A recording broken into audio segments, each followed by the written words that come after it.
Welcome to 630 Naperville. I'm Nathan Ronchetti. And I'm Paige Ronchetti. We're so glad you could join us.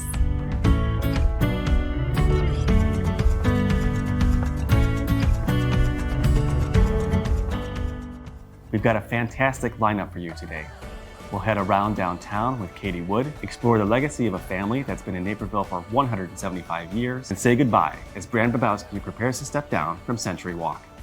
But first, I'll be sitting down with Naperville Police Chief Jason Aries and some rather furry members of the department.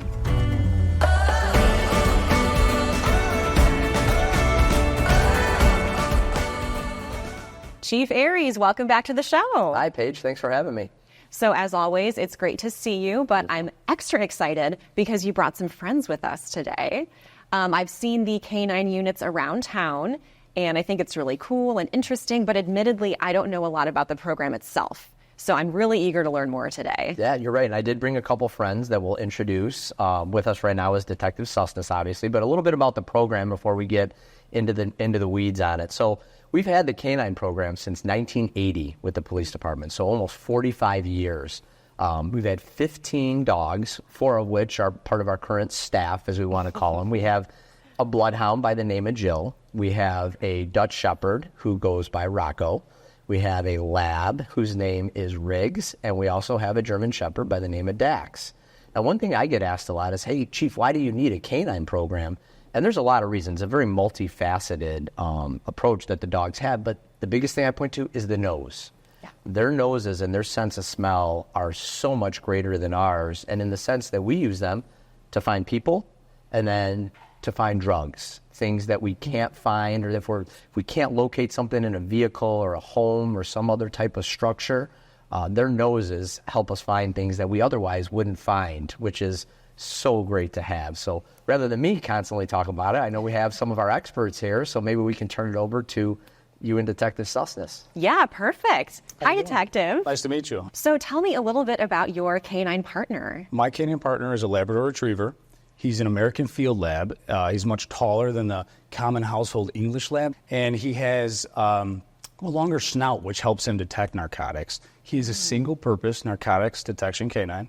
He is trained on detecting illegal narcotics such as cocaine, heroin, methamphetamine, and MDMA, commonly referred to as ecstasy. Mm-hmm. So what is the highlight of working with Riggs? Honestly, in the last year and a half that I've worked with him, he's been able to, because of his skill set, assist on a variety of things. He's been able to assist on traffic stops, patrol, as well as our investigations division. He's been able to assist during search warrants to search for illegal narcotics, as Chief Aries mentioned earlier. Mm-hmm. And he's also able to assist our federal task force officer with some of their active investigations as well. Wow. So I'm very, very proud that we were able to do that. Yeah, he's a very helpful guy. Absolutely. So with his skill set, I imagine that came with a lot of training. Yes. So tell me about the training for him, but also for you as a handler. Myself and him, we obviously attended a 6-week program at the Kane County K-9 Sheriff's Academy. A lot of training goes into the dog before the academy as well. Mm-hmm. And we have to get certified by the state every year to continue using the dog and becoming an active member of the police department. The training doesn't just stop after those 6 weeks. Right. Our handlers train twice a month with their partners, full-day trainings, as well as a lot of time on shift. They'll do some things on the side to keep the skills sharp on their own at home. They really put a lot. This is a full-time 24/7 job having one of these dogs, and I really commend them because it's a big thing to take on, and they train a ton to keep those skill sets sharp. So thanks a lot. Oh, absolutely. Thank you. Thank you for having me. I appreciate it. Yeah. Thank you. Appreciate it. And now, Paige, the big treat, I have another one of our handlers here who actually has her partner. So I'd like to welcome Officer Alexis Hammer and her partner, Dax, to come join us here on the stage.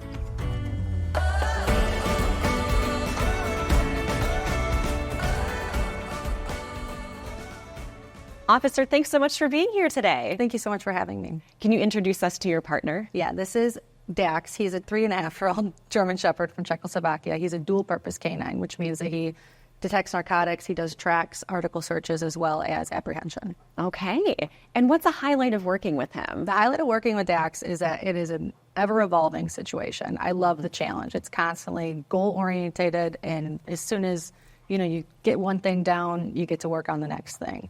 So it's really unique, and he is all gas. So at work, he is ready to go. He is, independently accustomed himself to the noises in the squad. So whenever we get dispatched to a call, he gets excited if we're on code runs. He is whining and ready to go. So it's really cool. That sounds like a lot of fun. It is, yeah. So I know that he has to focus on his job a lot, but can you tell me a little bit about what life is like for him outside of work? Yeah. Where does he live? Does he get to play like other dogs? Things like that. Yeah, so as a canine handler, we don't necessarily ever get to truly clock out. So all the dogs come home with the handlers, which is good for us, that bond and stuff like that. On a typical day off, I try to get him to continue being a dog, right? But his sole purpose in life is to work. That's what he wants to do. He never turns it off. So as far as like playing in the yard, we do fetch. I'll string up tracks for him, brush up on some obedience, as well as belly rubs and ear scratches. So that is just as important. He gets to spend time with the family, just like a regular dog does. He loves living outside. That's his choice. But in terms of his home life, he kind of has learned, now we've been on a year and a half to, home is relaxed time. You get to be a dog and lay back, so. Yeah. Yeah. Yeah, so I think one of the other things that I didn't mention earlier that I think is so great about the canines, we also often talk about community relations with the police department. There's nothing better of breaking barriers down than dogs. Everybody seems to love dogs, animals, so they really get involved with things like National Night Out, our Citizens Police Academy, different demonstrations in public, our Public Safety Open House.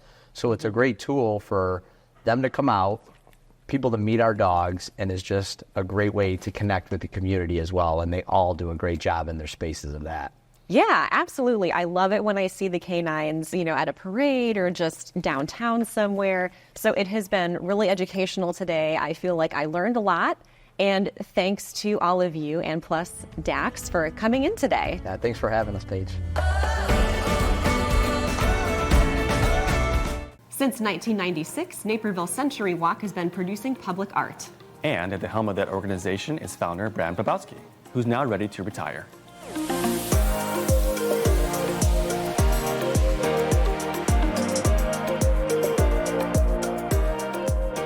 Well, hello out there. I'm Brand Bobosky, and I've been the president of Century Walk Corporation for 27 years now, and we've just completed 53 locations, and to try to inform the community about what they can find on the Century Walk and all the little treasures that are there of the 53 locations, we've come out with a pocket guide.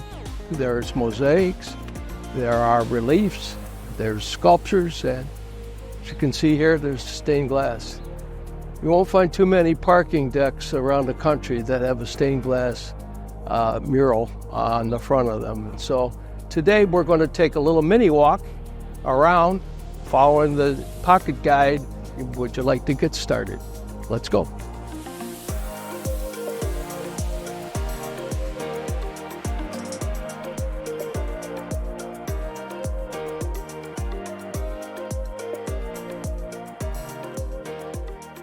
So here we are on the 5th floor of the Van Buren parking garage.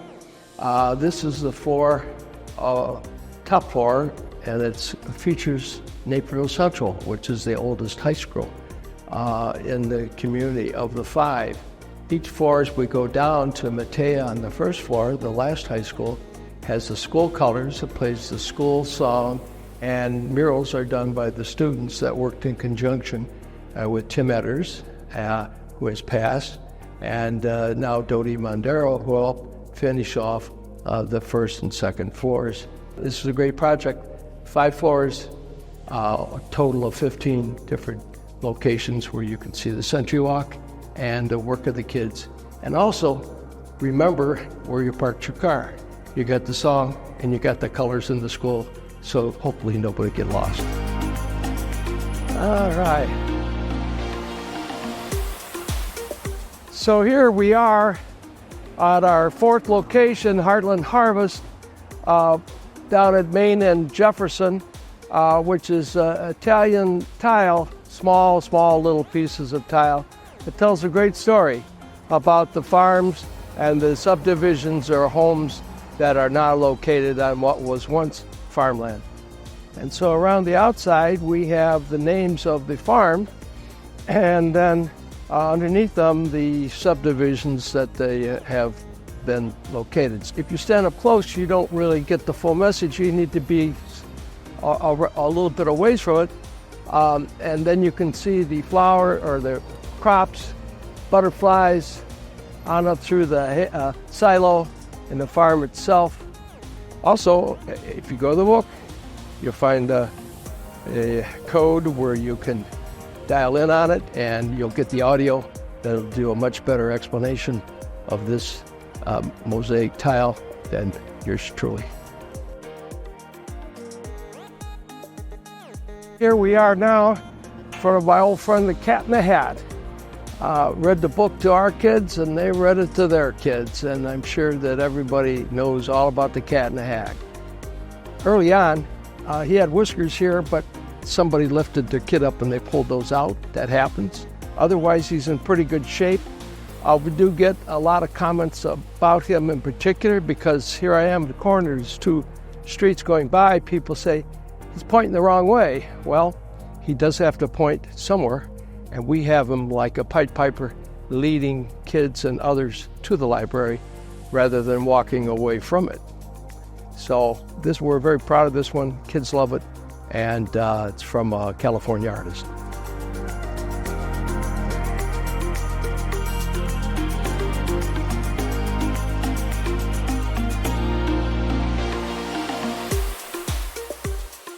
There's a lot here. It's all in the book.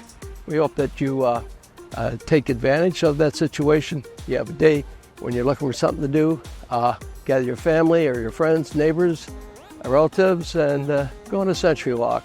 You can pick what you see when you see it, and then maybe you might stop at one of our stores or another location nearby and make a real day of it. So we're happy to do this. Remember, century walk, public art. It's free 24/7, 365, as is the guide. Hope you enjoy yourselves. After the break, Katie Wood from the Downtown Naperville Alliance takes us around downtown to Treasures Naperville. We'll be right back with more 630 Naperville. Come explore downtown Naperville this spring. With over 100 shops, from national favorites to one-of-a-kind boutiques, it's the premier shopping destination in the western suburbs. Enjoy over 50 restaurants for dine-in, carry-out, and delivery, or relax at one of our many spas. For a night away, don't forget about Hotel Indigo, located right on the Riverwalk. Come shop, dine, stay, and explore downtown Naperville.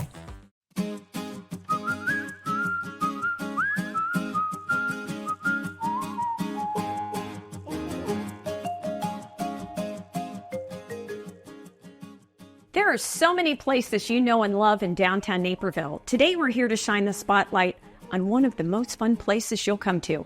Welcome to Treasures Naperville. Come on.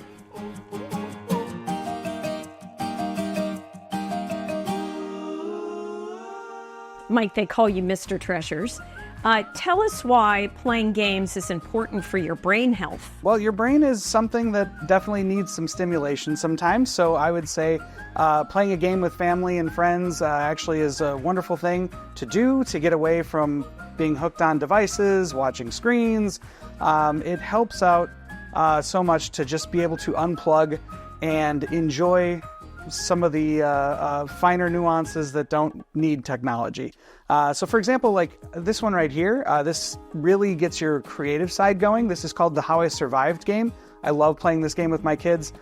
This one, it's like you'll have a weird scenario that you've got to escape from or survive, and you'll grab 3 chips on a table. Like let's say you are in a pool that's filled with sharks with laser beams on their head, and you have a mirror, some chewing gum, and What do you do? a pogo Yeah. stick. Yes, so you've got to figure out how to use those 3 items in under a minute, tell a story completely. This is one of my absolute favorites. That's great. Good for getting kids going on And off just the creative devices, side. like Yes. you said, off devices. And so playing games with families or with couples or with friends, why is that an important thing? What do you try to tell your customers? Honestly, I like the idea of being social. You're actually talking to another person. You're developing your social skills. You are, even creating memories that actually last a long time. Some of my best memories are actually just playing board games. My brother and I used to play Axis and Allies when we were younger. We had a lot of different board games. And the thing is, we only had one TV in the house. And when, everybody would, my dad would come home, it was on whatever he wanted to watch. So we were upstairs just playing any kind of board games we could think of. So That's great. I completely agree. And so at Treasures Naperville, tell us about some of the other fun things you do in addition to retro games for purchase and puzzles and whatnot. What are some of the other events you do here? we do a weekly game night every Thursday. Usually we get about 40 people in for that. It's a lot of fun. It's free. You can bring games if you want to. We have a large collection of games to play. It's very easy, very fun, no pressure to stay late, but it always seems to go late because we're having such a good time. Fridays we do a kids drop-off night. So the idea is we'll play like a small dungeon crawler or a little D&D style game with the kids while parents can go out to dinner, as there are so many places to eat around here. And so that's a really great thing great. for us to have. Yeah. What ages do you do that family drop-off? What ages of the children? 8 years ideally? old to 11. Okay, We want to have a simple concept of reading. A lot of the cards that they might play or some of the games that they play have some dialogue to be read. So we want that to happen. So. That's great. What about birthday parties? Is this a place for that too? We have done birthday parties, yes, and we do still some birthday parties here and there. Again, it's based on our schedule, but we've had quite a few birthday parties where kids come in. I actually do a little magic, juggling. There's a lot of exciting stuff that goes on here. So why don't we play a game? Can we play one of these? Sure, like why don't we go ahead and We'll play one of these, okay? What's the point? A cactus-themed card game. These are such games I've not heard of. I'm in the era of Monopoly and Parcheesi and Scrabble and things like that. Well, those are all great games. And Games have come a long yes, way. they do release about 5,000 different games a year. What? So yeah, there 5,000 games get published easily a year. So what we're going to do is we're each going to get about 7 cards. All right. There we go. What you're doing is you're looking for 3 of a kind of any particular cactus. Okay. You may play any number of cards in your hand until the end of your turn, and when you decide that it's the end of your turn, you would draw. Now, there are some cards that will have some dialogue on them so that you may be able to kind of draw from there, but the goal is to find 3 of a kind of any type of cactus. Like these are really cute. These are called Charlies. Okay. So if you get 3 Charlies, you'll be able to use that to actually earn a point. And then point cards are just drawn, and once you get to a certain point value, you can stop the game. The nice thing about this game is it can go as long as you like or as short as you like. You can play to 5 points. You can play to 10 points. So it really kind of has a nice little, Do I want to get rid of my cards, or I just want to have the most play as many as you like. So for example, like I will start the turn, right? So I'll say I'm going to request a card. So seeing that I had 2 Charlies, if you happen to have a Charlie on you, I would gladly take it from you. Oh, really? But so you're asking for Yes, it. if you have it, yes. All right. So now I turn in my 3 Charlies and I earn a point. Okay. And that actually will end my turn as I take a point. My turn. Request a card. There you go. There Okay. you go. Now you can go ahead. I would like Spike. There you go. Thank you. Perfect. 3 of a kind. And then spikes are actually worth 2 points. Oh, so well, you have, look at that. Well, 2 points, and you have taken the lead. So now I'm going to try to catch up. See, there you go.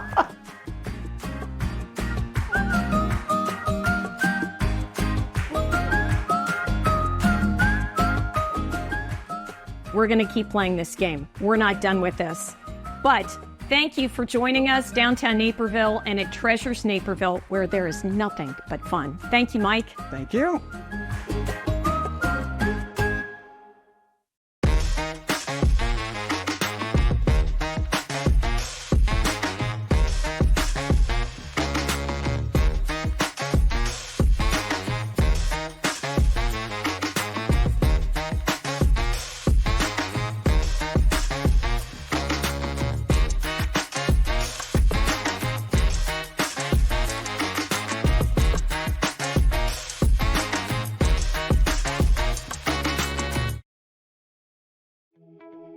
We just had our son Jack, who's the 8th generation of our family in Naperville, and he's named after my grandpa Jack. For many new parents, the birth of their firstborn son is an extraordinary occasion. For Nick Stenger, it also marks an even more special milestone.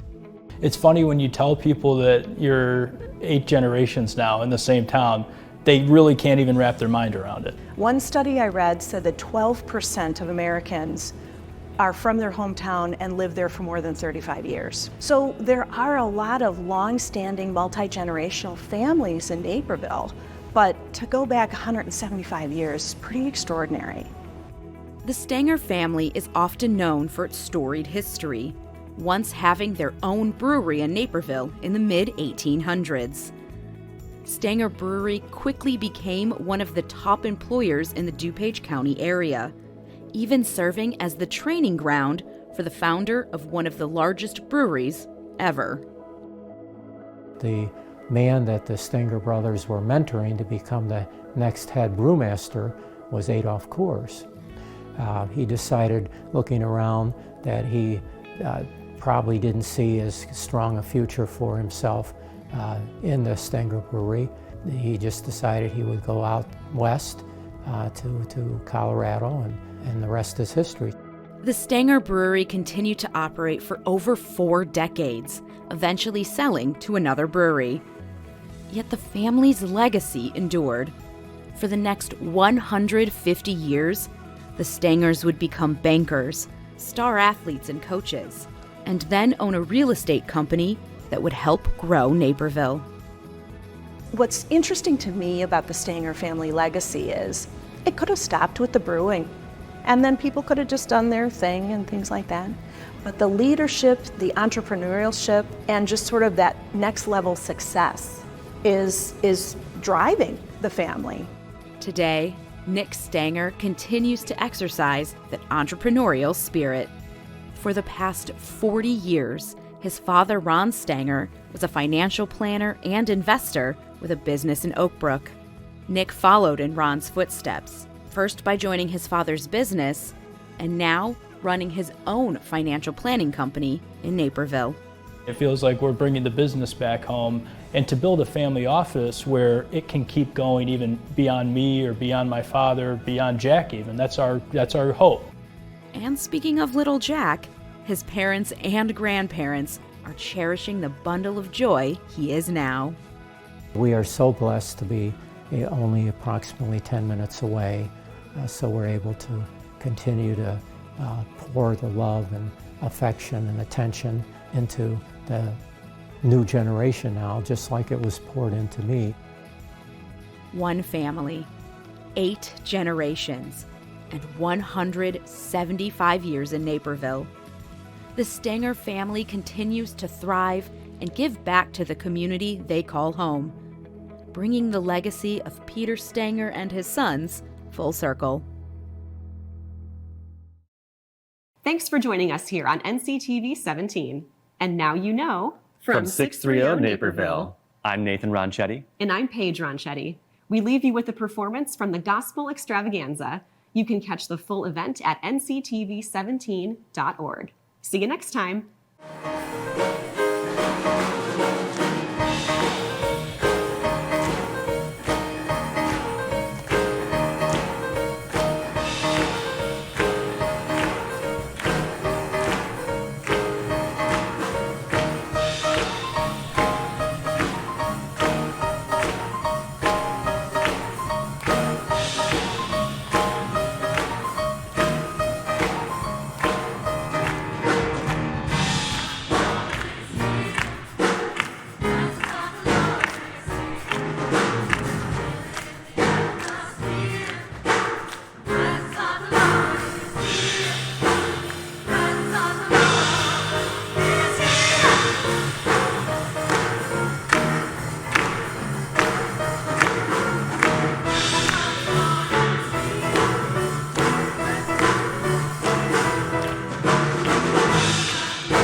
in shock to what you're gonna do.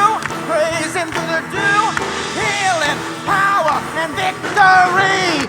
Healing, power, and victory. Victory. All of you, whatever you want to do, just trust him and believe, and by faith you will receive.